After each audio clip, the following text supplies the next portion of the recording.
في مواجهة صعبة للغاية وليست سهلة كما يظن البعض والمفاجآت بها واردة. الأهلي يصطدم بسيراميكا كليوباترا في نصف نهائي السوبر المصري للموسم التالي على التوالي يوم الأحد في الساعة 8 مساء بتوقيت مصر والتاسعة بتوقيت الإمارات العربية المتحدة. كل مباريات الأهلي وسيراميكا كليوباترا الأخيرة تؤكد أن تلك المواجهة ستكون صعبة على كلا الطرفين. في نصف نهائي العام الماضي حسم الأهلي صعوده للمباراة النهائية بهدف قاتل في الدقائق الأخيرة بعد اصطدام الكرة بقدم أحد مدافعي سيراميكا كليوباترا بالخطأ، وقدم سيراميكا في تلك المباراة مستوى مميز جدا وكان ند قوي للنادي الأهلي، ولكن إمام عاشور وقتها نجح في عمل اختراق رائع من الطرف وأرسل عرضية أرضية اصطدمت بقدم لاعب سيراميكا ودخلت الشباك. سيراميكا كليوباترا في الميركاتو الحالي غير جلده بشكل كبير ورحل عنه لاعبين مميزين أمثال محمد إبراهيم وأحمد ياسر ريان وصديق أجولة، لكن في نفس الوقت تعاقد مع لاعبين مميزين أيضا مثل فخري لقاي وإسلام عيسى ومحمود زلاكا وحسين السيد ومحمد صادق وعدة لاعبين آخرين،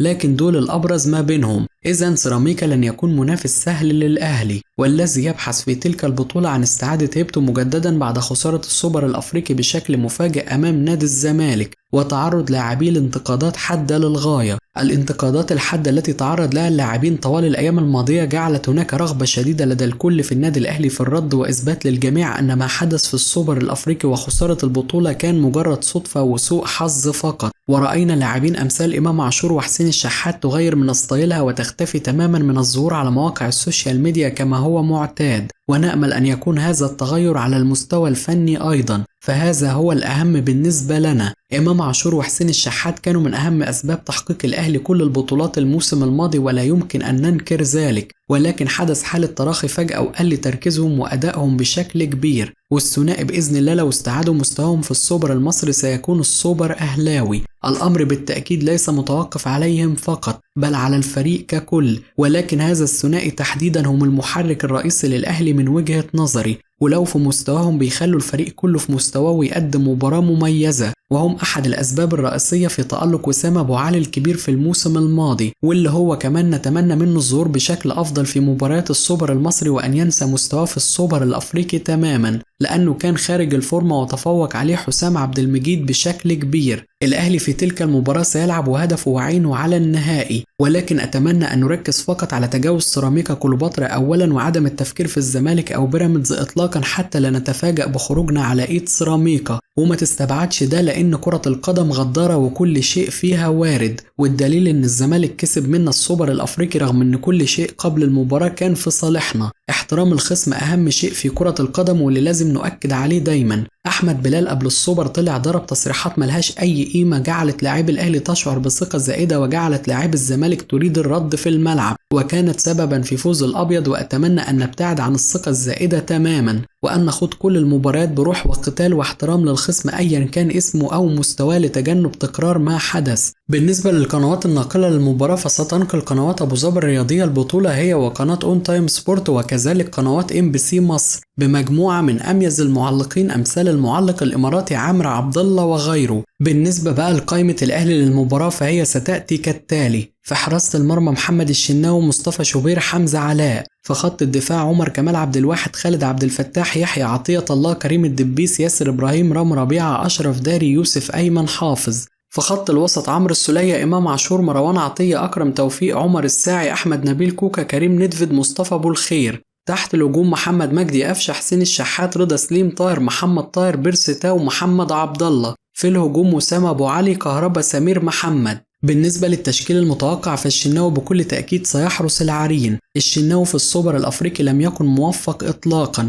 ونتمنى أن يظهر بشكل أفضل في تلك البطولة وأن يتدرب على ركلات الترجيح جيدا لأن اللجوء لها في أي من المباراتين أمر وارد، فالتعادل في الوقت الأصلي سيأخذنا مباشرة لركلات الترجيح ولا يوجد وقت إضافي. الشناوي في مباراة المنتخب الأخيرة كان جيد جدا وأتمنى أن يواصل التألق وأن يكون يقظ لأقصى درجة حتى لا يتلقى أي أهداف. أمام الشناوي الثنائي رام ربيعة وياسر إبراهيم. أشرف داري المدافع المغربي سيشارك أساسيا في حالة واحدة فقط على حساب ياسر لو بقى جاهز بنسبة 100%، وأعتقد كولر لن يجازف باللاعب المغربي لو في شك 1% فقط إنه ممكن يتعرض لإصابة مجددا. ياسر إبراهيم في السوبر الأفريقي كان كويس على مدار المباراة، لكن غلطة واحدة فقط وهي كرة الهدف جعلت الجميع ينتقده بشدة ولا يتذكر له سواها، وأتمنى أن يتلاشى تلك الأخطاء تماما في هذه المباريات، فهذه مباريات كؤوس ولا تتحمل أي أخطاء فردية. بالنسبة للظاهرين فعمر كمال عبد الواحد أعتقد سيبدأ أساسيا في الجبهة اليمنى رغم تألق خالد عبد الفتاح الكبير في التدريبات، فكولر في تلك المواجهة يحتاج لظهير يقدم له حلول هجومية كبيرة وخالد دفاعي بشكل أكبر. في الظهير الأيسر أعتقد سيبدأ يحيى عطية الله اللي مستنيين منه اعتذار عملي على الخطأ اللي ارتكبه في السوبر الأفريقي وكان سبب في عودة الزمالك للمباراة والفوز باللقب، وأعتقد مفيش فرصة أحسن من دي لكي يعتذر للجمهور اللي قدم كل الدعم ليه. في خط الوسط إمام عاشور اللي اتكلمنا عنه بما فيه الكفاية وبجانبه مروان عطية، وأعتقد أكرم توفيق مشاركته أساسيا ستبقى محل شك في ظل التألق الكبير اللي بيعيشه قفشة في الفترة الأخيرة في التدريبات. قفشة في المباراة الودية اللي شارك فيها أمام حرس الحدود وكذلك التراي ماتش بين اللاعبين كان خاطف الأنظار بقوة، وهو ما قد يدفع كولر للعب بيه بجوار مروان عطية وإمام عاشور، ولكن هل سيفضل كولر أكرم عليه أيضا في اللحظات الأخيرة والاستمرار بنفس الشكل اللي كان بيعتمد عليه الفترة الماضية؟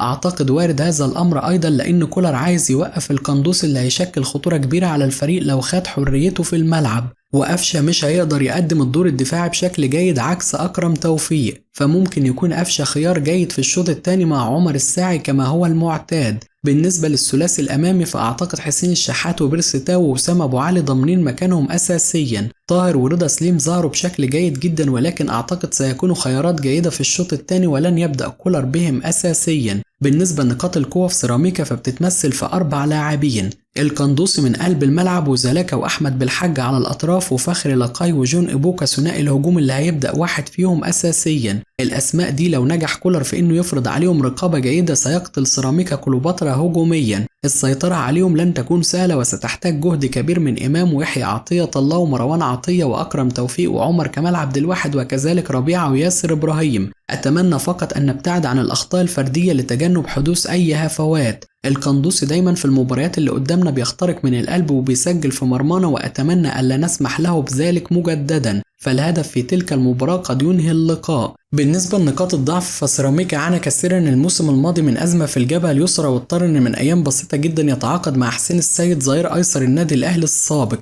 واللاعب انضم لمعسكر الفريق في الإمارات من حوالي 4 أو 5 أيام فقط، وبالتالي الانسجام بينه وبين باقي زملائه سيكون فيه مشكلة. وعلى بيرسي تاو وعمر كمال عبد الواحد استغلال ذلك جيدا في اللقاء. حسين حتى ملحقش يلعب معاهم المباراة الودية اللي لعبوها، فلو لعب أساسيا بلا شك سيكون نقطة ضعف كبيرة. تاني شيء الجبهة اليمنى، هذه الجبهة أيضا بها مشكلة بسبب سوء تغطية أحمد هاني في الكثير من الأحيان، ده جول سجله طلائع الجيش فيهم في آخر مباريات الموسم الماضي بسبب سوء التغطية من الظهير الأيمن أحمد هاني. الكرة اتلعبت بكل سهولة من الجانب التاني لكريم طارق اللي سجل جول رائع وبكل سهولة، وسوء التغطية ده لازم يستغله حسين الشحات ويحيى عطية الله بشكل جيد.